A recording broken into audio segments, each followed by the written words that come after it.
Mia had always wanted to study abroad, and when she was accepted into a program at a prestigious university in Sydney, Australia, she was over the moon. The excitement of a new city, new friends, and new experiences filled her with anticipation. She arrived in Sydney on a sunny afternoon, the sky a brilliant blue and the air fresh with the scent of the ocean. The city buzzed with life, a blend of modern skyscrapers and historic buildings that spoke of a rich past. Her hostel, located on the university campus, was a grand old building with an air of history about it. The architecture was a mix of Victorian and Gothic styles, with tall windows, high ceilings, and intricate woodwork. Mia marveled at the beauty of the place as she entered, feeling like she had stepped back in time. The hostel had once been part of a larger estate, a mansion that had been converted into student housing. As she checked in at the front desk, the receptionist handed her a key with the number 24 etched into it. "You're on the second floor," the receptionist said with a smile that didn't quite reach her eyes. "It's a lovely room with a view of the courtyard." Mia thanked her and made her way up the grand staircase, her suitcase bumping along behind her. The hallways were lined with old paintings and portraits, the eyes of long dead people following her as she passed. She shivered slightly, telling herself it was just her imagination. Her room was spacious, with a large window overlooking the courtyard. The walls were painted a soft cream color, and the furniture was old but well maintained. A large bed with a wooden frame sat against one wall, and a desk and chair were positioned under the window. Mia immediately felt at home and began unpacking her things. The first few days in Sydney were a whirlwind of orientation sessions, exploring the city and meeting other international students. Mia quickly made friends and found herself settling into the rhythm of university life. She loved the vibrant energy of the city and the friendliness of the people. But as the days turned into weeks, Mia began to notice strange things happening in her room. It started with the sounds. Late at night, when the rest of the hostel was quiet, she would hear faint noises coming from the walls, a low murmur, as if someone was whispering just out of earshot. At first, she thought it was just the old pipes or the wind outside, but the sounds persisted and grew louder with each passing night. One evening, as she was studying at her desk, Mia heard what sounded like footsteps in the hallway outside her door. They were slow and deliberate, moving closer and closer until they stopped just outside her room. She held her breath, waiting for the knock that never came. When she finally gathered the courage to open the door, the hallway was empty. The uneasy feeling in her stomach grew stronger each night. The whispers became more distinct, the footsteps more frequent. Mia's sleep was restless, plagued by nightmares of shadowy figures and dark corridors. She began to dread the nights, knowing that as soon as the lights went out, the noises would start again. Determined to find out what was going on, Mia decided to do some research on the history of the hostel. She spent hours in the university library, digging through old records and newspapers.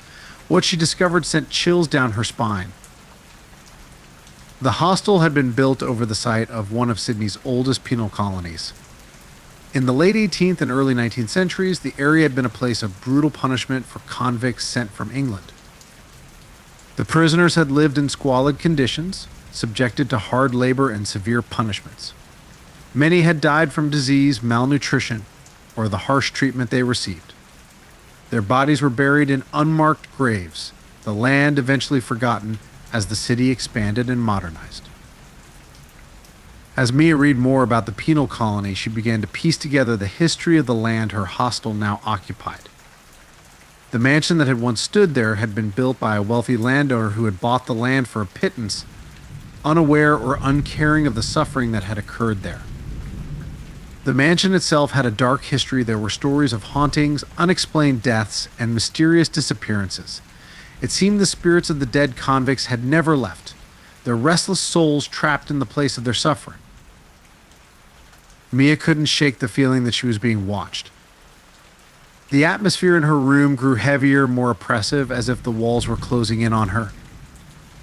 She began seeing shadows out of the corner of her eye, dark shapes that flitted across the room, vanishing before she could fully register them. Her friends noticed the change in her demeanor and asked if she was okay, but Mia didn't want to tell them what was really happening. She was afraid they would think she was crazy. One night, as she was lying in bed, Mia heard the whispers again. This time they were louder, more insistent. She could almost make out words, but they were in a language she didn't understand. The footsteps followed, pacing back and forth outside her door. Then, without warning, the door to her room slammed shut with a deafening bang. Mia shot up in bed, her heart pounding. She stared at the door, her breath coming in short gasps. The air in the room had turned icy cold, and she could see her breath in the dim light. She knew she couldn't stay there any longer. Grabbing her phone and a flashlight, Mia got out of bed and crept toward the door. She hesitated for a moment, her hand on the doorknob before pulling it open. The hallway was dark and silent, but she could feel the presence of someone watching her. She made her way down the stairs, the beam of her flashlight cutting through the darkness. The whispers followed her, growing louder as she descended. The footsteps, too, were there, echoing her own as she hurried toward the front door. When she reached the bottom of the stairs, Mia froze. Standing in the middle of the foyer was a man dressed in tattered clothes, his face gaunt and hollow. His eyes were empty, void of any life, and he stared at her with an intensity that sent chills down her spine. Mia backed away slowly, her mind racing. The man didn't move, but she could feel his presence, cold and malevolent. She turned and ran, the whispers now a deafening roar in her ears. She didn't stop until she was outside, the cool night air hitting her like a slap in the face. She stood on the sidewalk, her breath coming in, ragged gasps, her heart pounding in her chest. She looked back at the hostel, its dark silhouette looming against the night sky. The figure was gone, but Mia knew she couldn't go back. The next morning, Mia went to the university administration and requested to be moved to a different hostel. She didn't tell them about the ghosts, only that she felt uncomfortable in her current accommodation. They agreed, and within a few days she was settled into a new room in a different building. But the experience had left a mark on her.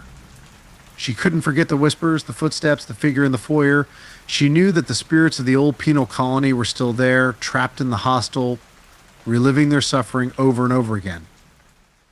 And she couldn't shake the feeling that they were still watching her, waiting for her to return. As the weeks passed, Mia threw herself into her studies, trying to forget what had happened, but at night, when the world was quiet and still, she would sometimes hear the faint sound of footsteps outside her door, a reminder of the restless spirit she had left behind. And she knew that, no matter where she went, the ghosts of Sydney would always be with her, a haunting memory that she could never escape.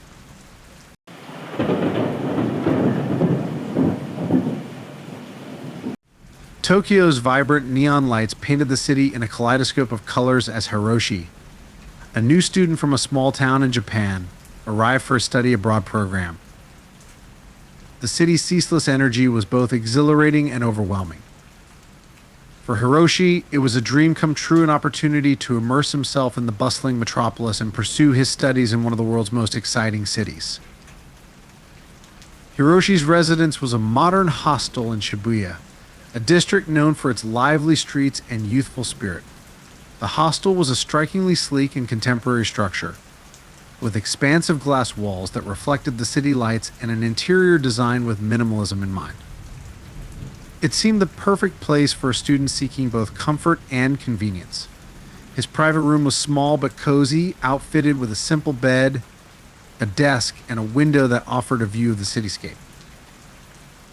The first few days in the hostel were a whirlwind of excitement and adjustment. Hiroshi spent his time exploring the nearby streets, sampling local delicacies, and attending university classes. Everything seemed to be going well until the disturbances started. It began subtly.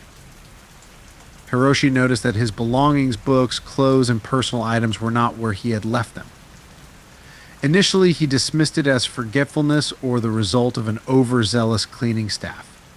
However, The incidents became more frequent and more bizarre.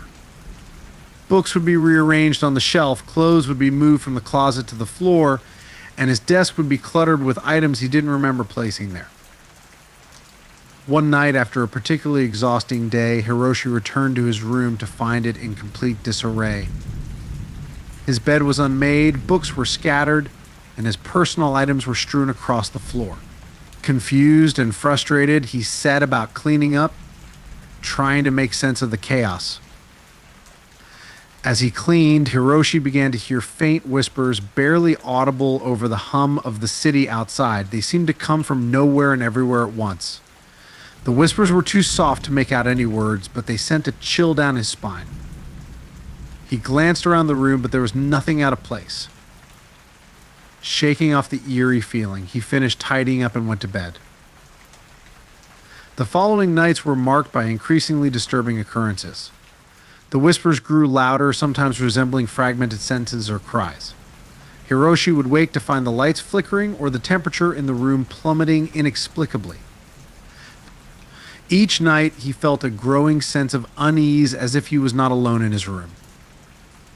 Determined to uncover the source of these disturbances, Hiroshi decided to investigate the hostel's history. He approached the hostel manager, a middle-aged man with a stoic demeanor. When Hiroshi inquired about any previous incidents or peculiar occurrences, the manager's response was evasive. He offered vague reassurances, dismissing Hiroshi's concerns as stress or imagination. Undeterred, Hiroshi began to dig into the building's past on his own. He discovered that the hostel had been constructed on the site of an old traditional Japanese house that had stood vacant for decades before the hostel was built. The house had belonged to a young woman named Eiko, who had lived there alone after her family moved away. Her life had ended in a tragic accident, and her spirit was rumored to haunt the property. Intrigued and increasingly frightened, Hiroshi delved deeper into Eiko's story. He learned that she had been a university student, much like himself, who had lived alone after her family had moved away. The details of her death were murky, but local legends spoke of a broken heart and a life cut short. The more Hiroshi uncovered, the more he felt a sense of empathy for Eiko. One evening, after researching late into the night, Hiroshi returned to his room to find it colder than usual. As he settled into bed, he was startled by a sudden chill that swept through the room. The lights flickered erratically, and he saw a shadowy figure at the edge of his vision. When he turned to look, the figure was gone, leaving only a sense of dread in its wake. On the floor, Hiroshi found a photograph of a young woman, Eiko. Alongside it was a note written in a trembling hand that read, "Help me find peace." I am trapped and cannot leave. Hiroshi's heart raced. He realized that the spirit was not only seeking closure, but was reaching out for help. Determined to assist Eiko, Hiroshi sought out more information about her tragic life. He spoke to locals who remembered the old house and its former occupant. They told him stories of Eiko's dreams, her sorrows, and the unfortunate events that had led to her tragic end. The more he learned, the more he felt compelled to help. Armed with this new understanding, Hiroshi decided to perform a small ritual to honor Eiko's memory and help her find peace. He gathered items that were significant to her: flowers, incense, and a letter of apology and gratitude for the life she had lived. In the quiet of his room, he set up a small altar and placed the items before him. As Hiroshi began the ritual, the atmosphere in the room changed dramatically. The temperature dropped sharply and the whispers grew louder, almost as if pleading with him to continue. Shadows moved across the walls, and Hiroshi felt a palpable presence around him. Despite his fear, he pressed on, speaking softly to Eiko, offering his respect and asking for her forgiveness. The ritual took a toll on Hiroshi's emotions. The whispers became louder and more insistent, and the lights flickered wildly. He could feel Eiko's presence growing stronger, her sorrow and longing tangible in the room. Despite the overwhelming fear, Hiroshi remained focused, determined to help the spirit find peace. As the ritual concluded, the room fell into a profound silence. The oppressive atmosphere lifted, and the whispers ceased. The lights returned to normal, and the cold breeze subsided. Hiroshi felt a deep sense of relief and accomplishment. He knew that Eiko's spirit had finally found some measure of peace. The following days were peaceful. The disturbances in Hiroshi's room stopped, and he felt a newfound sense of tranquility. The Tokyo ghost, once a source of fear, had become a symbol of his journey into the heart of the unknown and the power of compassion. Hiroshi continued his studies and lived in the hostel for the remainder of his time in Tokyo. Though the experience had been frightening, it had also been profoundly moving. He had faced the unknown and helped a troubled spirit find closure. The haunting of Tokyo's hostel had transformed into a story of hope, healing, and the unbreakable bond between the living and the spirits of the past. If you want to see more horror stories, please like the video, share your thoughts, and subscribe to our channel. Stay with us, thank you, and see you in the next videos.